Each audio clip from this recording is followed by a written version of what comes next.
बे बेलायाव जों बुंदों जे 24 नि सिगां मैक्सिमाम जुदि कर्टनि दफाया जुदि इमप्लिमेन्ट जायाब्ला जों सोमावसारफिननो बाध्य जानो हागौ बे खोथाखौ जोङो दिनै रायजो राजाफोरनो क्लियार काट जोङो बुंदों जों बुंनायखौथ' बिसास खालामदोंना खालामाखैथाय दाबो सन्देह दंबावो बिसास खालामदोंना खालामाखै बे मथथे एक नाम्बार थगायसुला होनोबा बे दानि आबसुनि लिडारफोर जोंखौ मा सान्दों बिसोरलाय दानि मानसि सान्दों जोंखौ जायखिजाया मालाबा बर'फोर गोजा जा मिटिं जानांगौ खेथियाबा खालि बर'ल' मिटिं जानांगौ मिथिबाय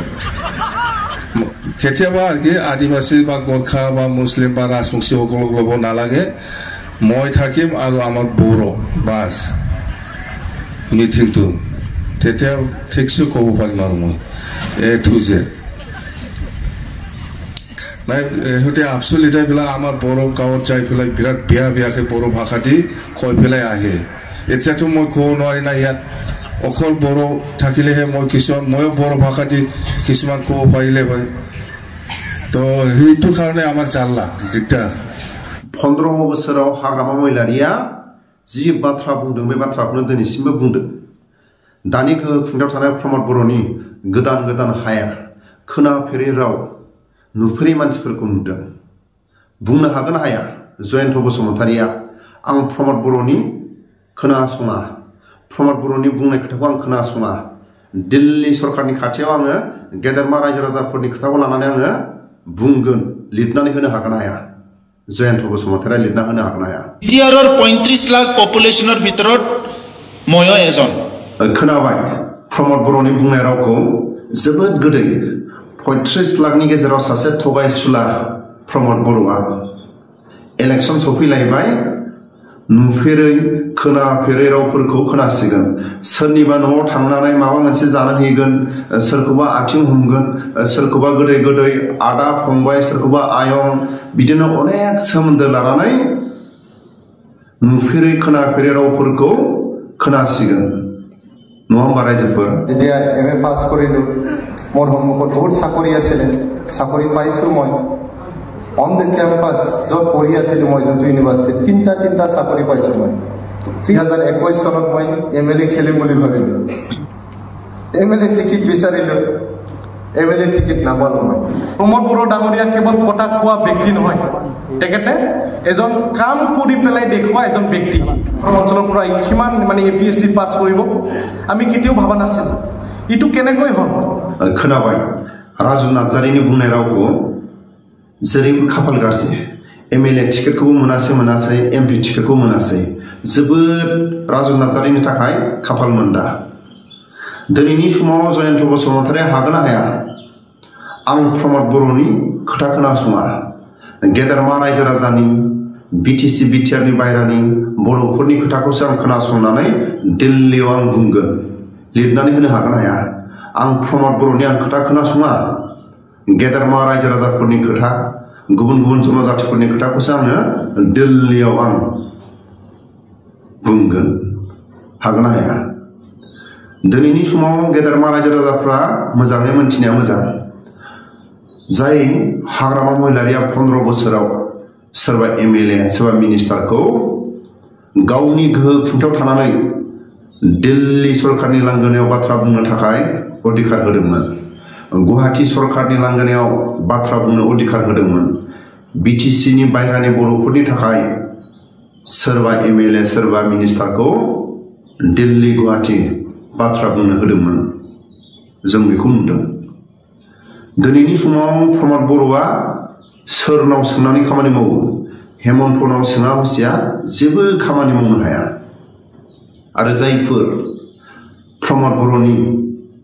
एमएलए मिनिस्टार प्रमद बर'नाव सोङा हसिया जेबो खामानि मावनो हाया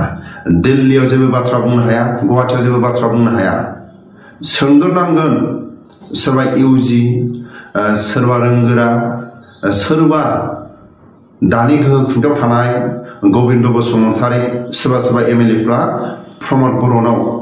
गुवाहाटीयाव मा बुंनांगोन दिल्लीयाव मा बुंनांगोन प्रमद बर'नाव सोंग्रोनांगोन आरो प्रमद बर'आ हेमन्तनाव सोंग्रोनांगोन सोर सालायदों बिटिसि बिटिआरखौ रायजो राजाफ्रा मोनथिनाया गोनां सासे फंबाया बुंदों प्रमद बर'नि गोहो खुंथायाव 50 सुपार एपिएससि एग्जाम होनानै पास जादों प्रमद बर'नि आन्दालनाव सोरबा एग्जाम होनो गोनां सोरबा साख्रिनि इन्टारभिउ हैनो गोनां लामा ससेनिफ्राय आन्दालनाव लाङै लाङै सेस खालायदों आं खावलायो फंबायखौ जाय फंबाया गोदै राव बुंदों बे जाय फंबाया गोदै राव बुंदों मैया दाखालिसो इउपिपिएलआव जयेन जानानै बाथ्रा बुंदों नाथाय सोंनो हागोन ना हाया प्रमद बर'नि आन्दालनाव जायफोर सोरबा बिए एग्जाम हैनो थांनाय सोरबा मेट्रिक परीक्षा हैनो थांनाय सोरबा पिअ परीक्षा हैनो थांनाय सोरबा एमए एग्जाम हैनो थांनाय सोरबा साख्रिनि इन्टारभिउ हैनो थांनाय लामा ससेनिफ्राय आन्दालनाव लांदों प्रमद बर'आ सोंनो हागोन ना हाया फंबाय सों प्रमद बर'नाव साबैसे फरायसुला फरायसुलिफोरखौ आन्दालनाव लांफानानै बिए फरायनांगौ एमए फरायनांगौ बा कलेजाव थांनांगौ बेबायदि फरायसाफोरखौ बरबाद खालायदों सोरबा साख्रिनि इन्टारभिउ हैनांगौखौनो लामा ससेनिफ्राय आन्दालनाव लांदों बे बाथ्राखौ गोसोखांनाया मोजां जायफोर फरायसाफोरखौ फरायनायनि आसखान्दा साख्रि बाख्रिनि आसखान्दा बे फरायसुला फरायसुलिफोरखौ साबेसे साख्रियाव सोनानै होनो हादों सों भिडिअनि फुटेजआ एसे खोनासंला जाय फंबाया बाथ्रा बुंदों गोदै गोदै दिनैनि समाव साबैसे मानसिया गोदै राव बुङो इलेक्सन फैयोबा गोदै गोदै राव सिनायै मानसिफोरखौ नुयो नुफेरै मानसिखौ नुयो खोनासंनाया मोजां गेदेरमा रायजो राजाफ्रा इलेक्सन सफैलायबाय नुफेरै खोनाफेरै मानसिफोरखौ नुयो जोबोद गोदै गोदै राव खोनायो जोंनि बर' हारिनि गेजेराव सोरबा नुफेरै लिडारखौबो नुयो सोरबा गामियाव थांफेरै मानसिफोरखौबो थांनानै लोगो हमनाय नुयो रायजो राजाफ्रा सांग्रां जानाया मोजां मानो होनोबा जाय फंबाया गोदै गोदै राव बुंदों प्रमद बर'नाव सों बड'फा सुपार 50 मिशन এটা সাকসেসফুল মিশন আৰু ইটো সদায় কন্টিনিউ কৰিব লাগে যদি ইচ্ছা নকৰে হি একো কৰিব নোৱাৰে তো সেইকাৰণে এবাৰে জন্ম পাইছো ঈশ্বৰে আল্লাহ কি কাৰণত পঠাইছে কথাবিলাক কোনো টেক্সট বুকত লিখা নাই যে খিলিমিলি হলে কি কৰিম মিস আন্ডাৰষ্টেণ্ডিং হলে কি কৰিম ভাইলেন্স হলে কি কৰিম হিংসা এটা হলে কি কৰিম এইবিলাক কোনো টেক্সট বুকত লিখা নাই আমি এমআইএল পঢ়িছো ইংলিশ পঢ়িছো পলিটিক্যাল সায়েন্স পঢ়িছো হিস্ট্রি পঢ়িছো হয়নে কোনবা ফিজিক্স কেমিস্ট্রি পঢ়িছে কোনো টেক্সট বুকত লিখা নাই যদি কিবা এটা সংঘাত হয় ইটো আমি কেনেকৈ সমাধান কৰিম মই কোনফালে আছো মই হাগ্ৰামা মহিলাৰিক বেয়া পাওঁ কিয় বেয়া পাওঁ টিআৰৰ 35 লাখ পপুলেশনৰ ভিতৰত ময়ো এজন